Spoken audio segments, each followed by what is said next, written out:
In this video, we're going to do a brief demonstration on graphing with the TI-84.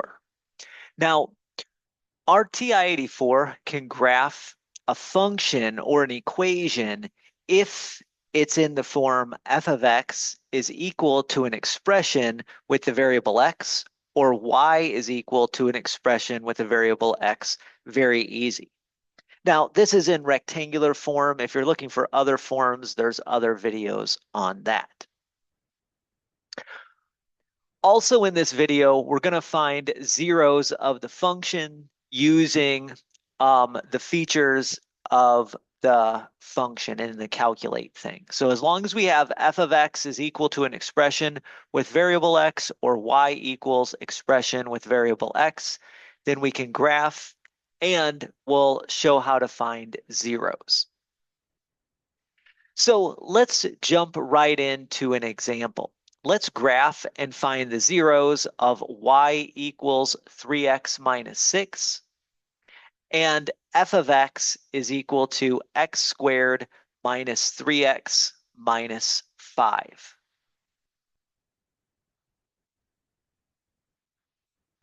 So the first thing I would do is obviously turn on the calculator and then make sure that if you're graphing with y's and x's, that the mode that you're in is in function mode. So we want function mode. Then we can go back to the home screen by pushing second and quit. And then we can hit this y equals button. Now I've already graphed x squared minus 3x minus 5, but I think I'm going to clear that out to just show how this is done.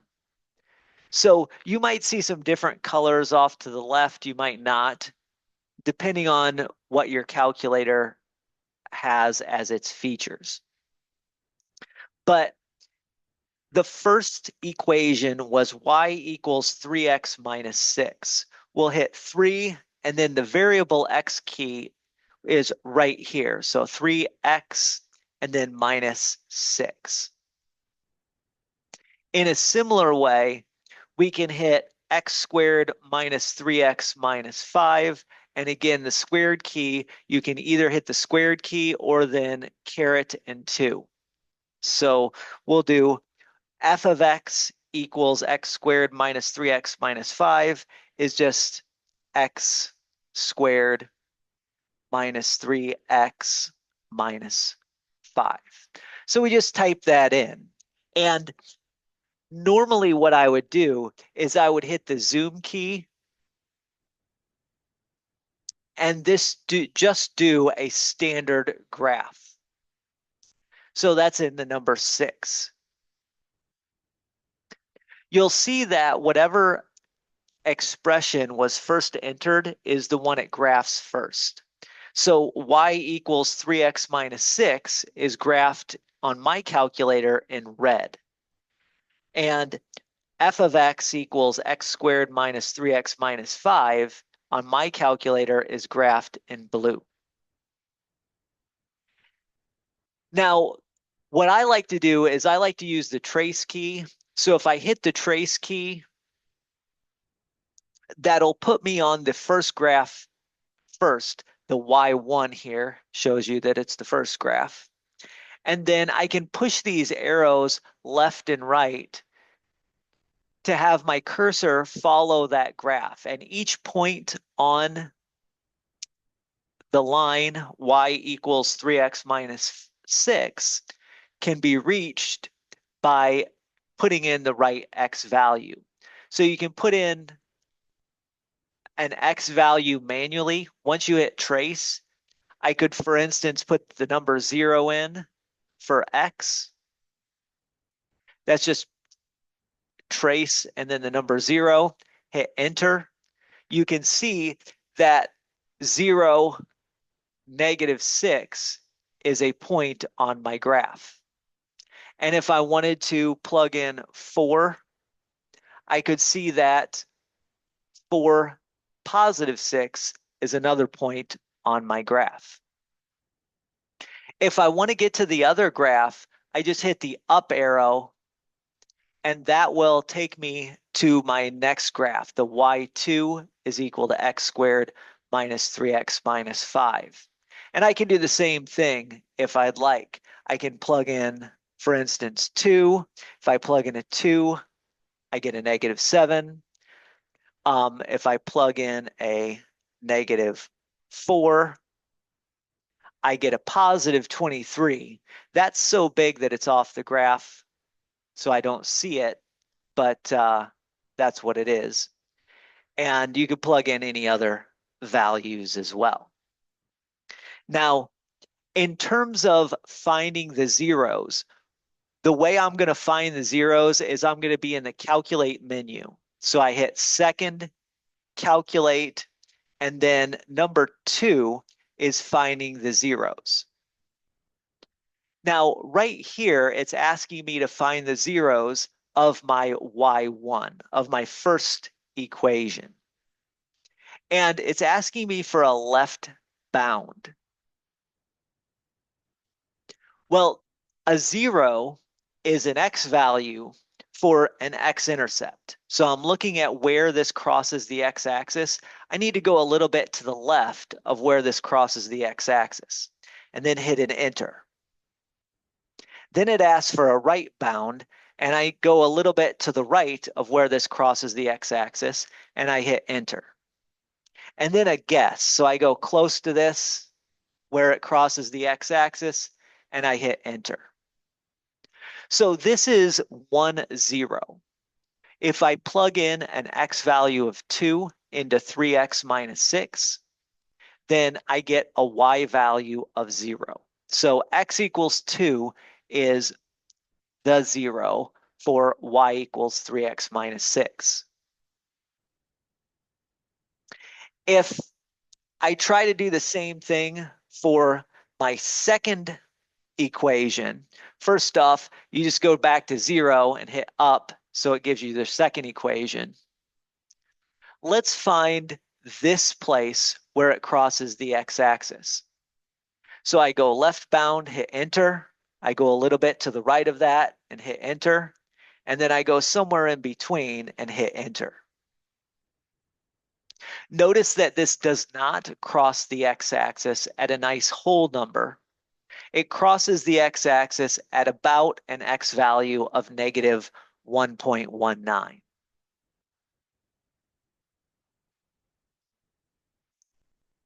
So it gives you a rounded decimal. You could find the other place where this crosses the x-axis over here on the right with using the same method. So I go, I want to go left bound. Again, I need to go a little bit to the left of where that crosses the x-axis. Then right bound is a little bit to the right of where that crosses the x-axis. Make sure you're on y2 here, and then hit enter. And notice the x value you get is about 4.19. Now, the y value doesn't actually give you exactly 0, but it gives you a number that's really, really close to 0. Because of the approximation techniques that your calculator uses, sometimes instead of seeing a 0 here, you're going to see something like -1 times 10 to the negative 12th power, like we see here, which is really, really close to 0. If that bothers you, you can always try it again. Sometimes you can get it to be more accurate by giving a better guess. Sometimes it won't ever actually give you a 0. But there you go. So that's how to graph equations or functions with the calculator if they're of the form f of x is equal to an expression in x, or y is equal to an expression in x, and also how to find zeros of those functions. Let's take a look at another example. Here we have another function, which is the absolute value of quantity x minus 4. minus 2. And we'll graph and find the zeros of this function.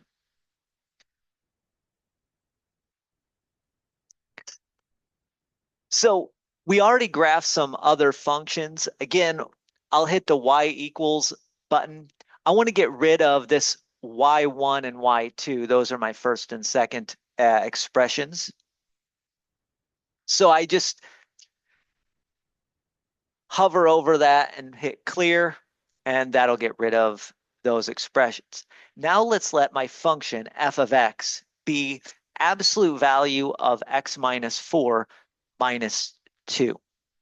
Now, in order to get the absolute value, you can do this in two ways. The quickest way is to hit the math button and then scroll over to where it says NUM for numbers and hit ABS. Now, when I hit that, my calculator has the absolute value sign, and then I can just hit the variable x minus 4 and then right arrow minus 2. There's lots and lots and lots of functions built into your calculator that you can graph.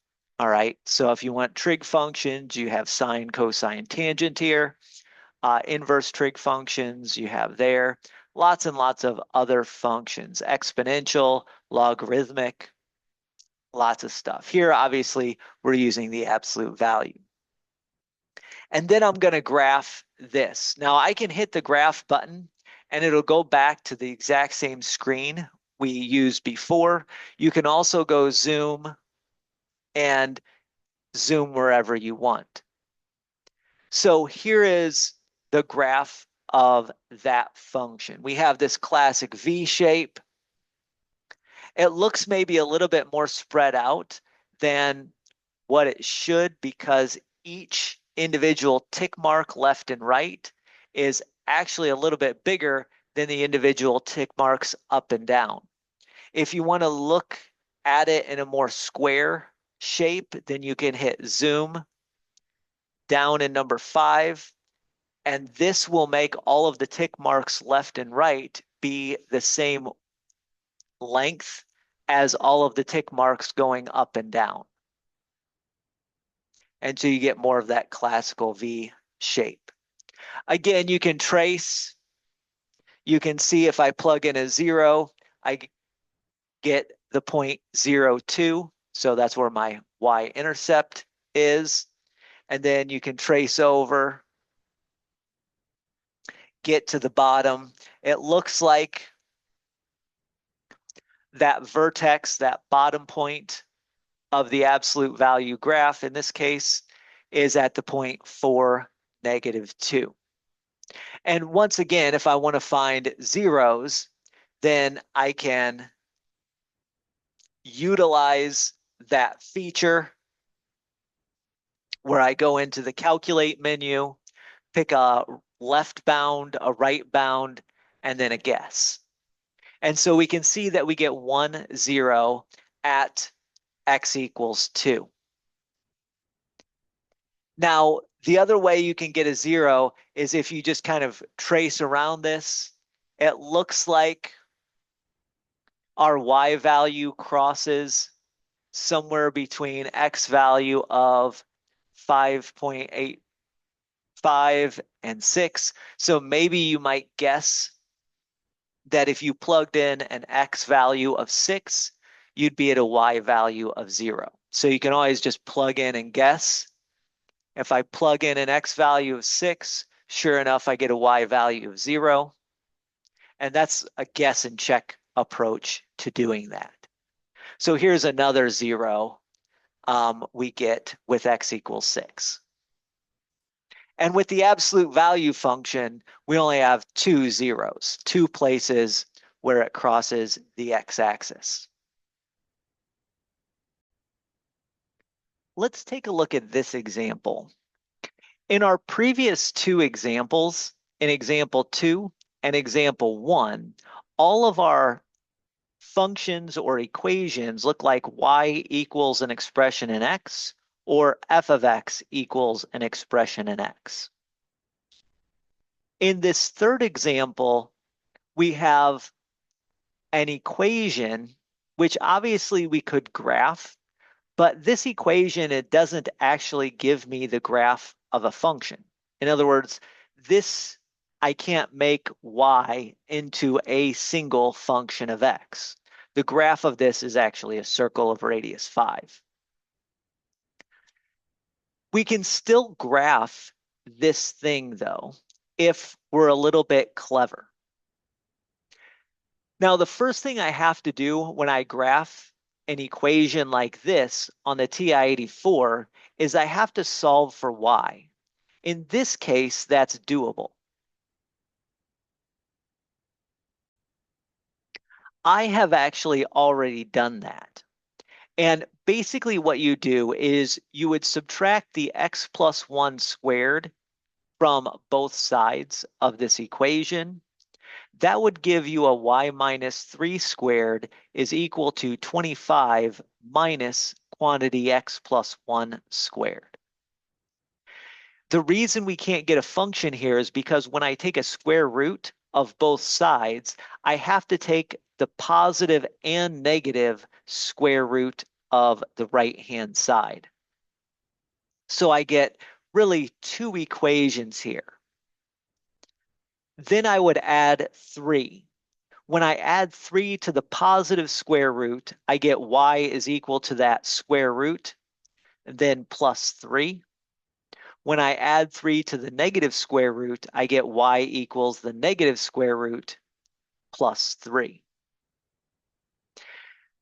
So that means that this single equation can be represented by two different pieces if I graph those in my calculator.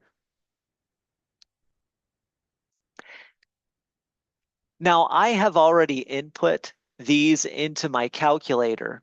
So when I look at my calculator, I can go back to the y equals. I've already plugged in those two expressions. I plugged in the first expression into y1.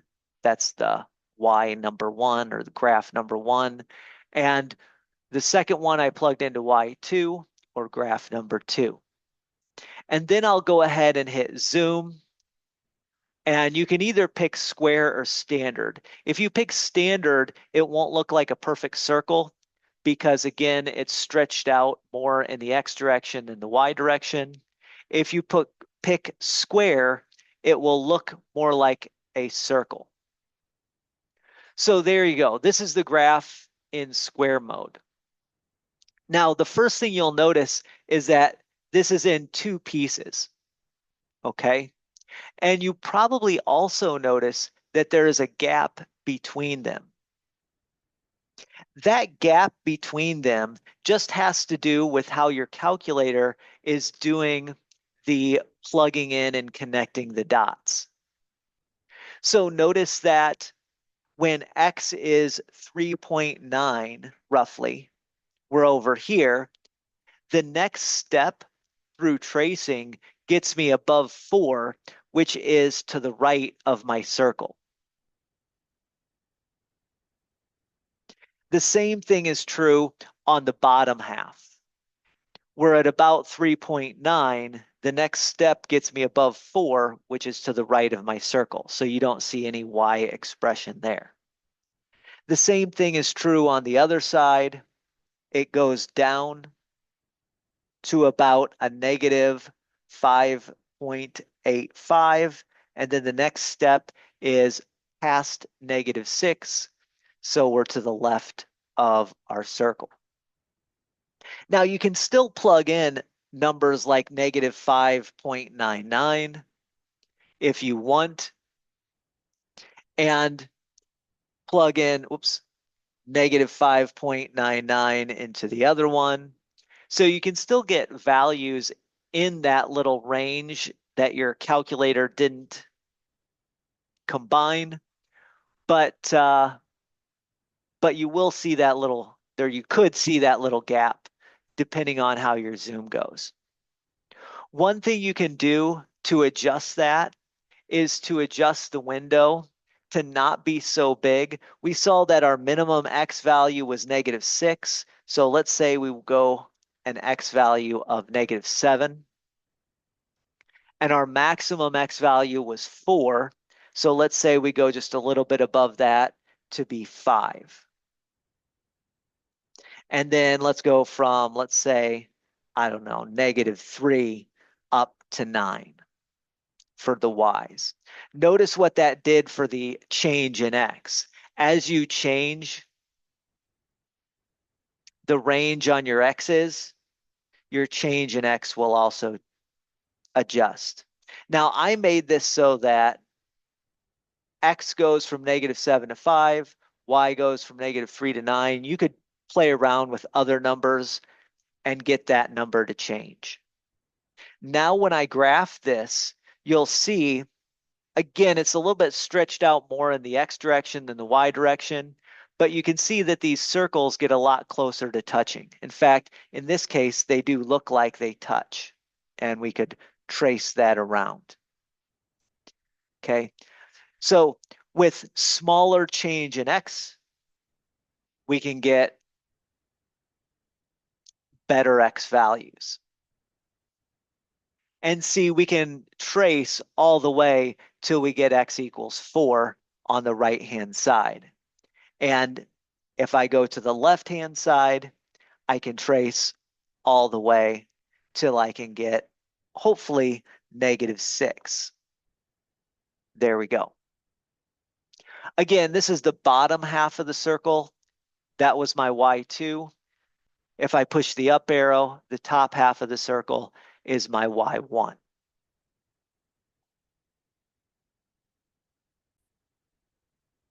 Now, the last example is an example that we actually are not going to be able to easily do with our TI-84. We have y to the third minus 2 times y squared equals x minus 7. We would need to solve for y in this expression, which would be a very difficult problem. In fact, solving with cubics in general is a very difficult thing to do.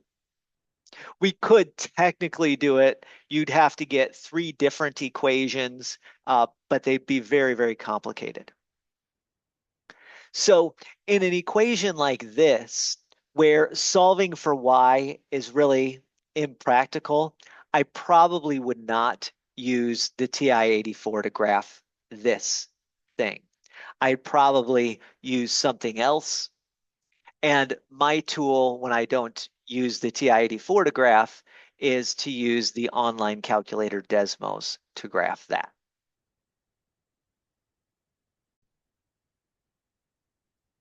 So you can go to desmos.com and then click on their graphing calculator. And it has the nice feature that if you want to just type in an equation like y to the third minus 2 times y squared equals x minus 7, then it will graph it for you.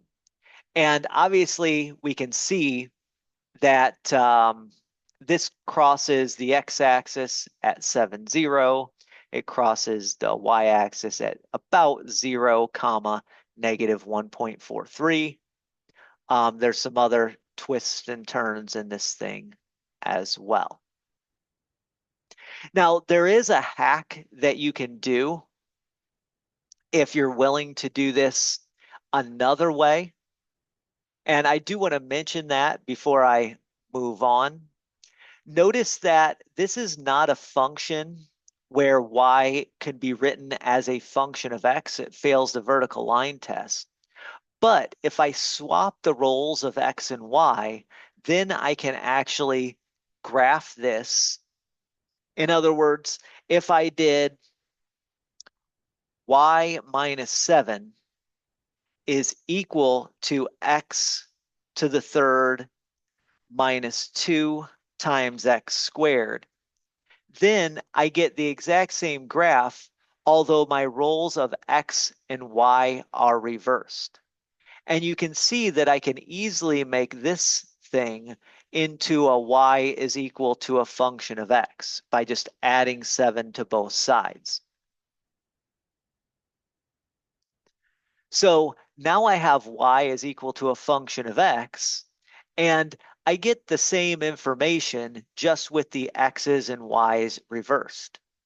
And if I wanted to use this, then I can actually graph utilizing my TI-84.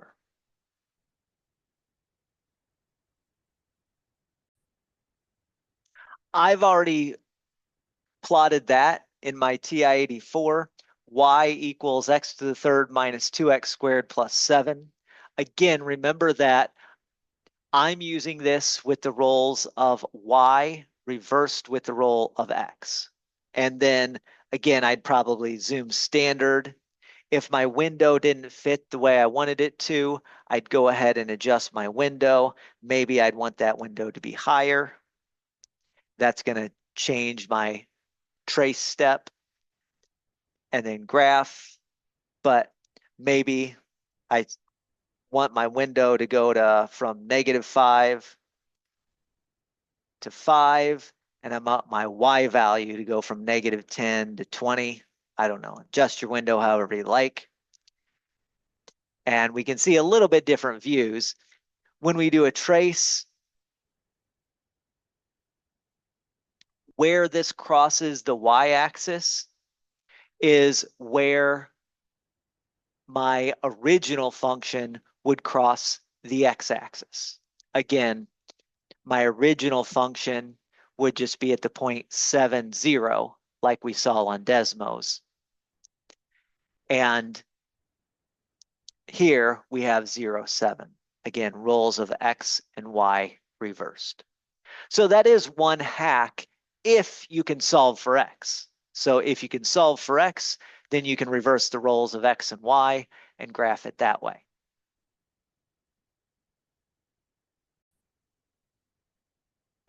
But again, sadly, there's many times when that's not available either. Obviously, this one we could solve for x. It would have been real hard to solve for y. But there's a lot of ones where we can't solve for x or y in an efficient manner. So that's perfectly fine. So that's how to graph utilizing the TI-84 on equations where we can.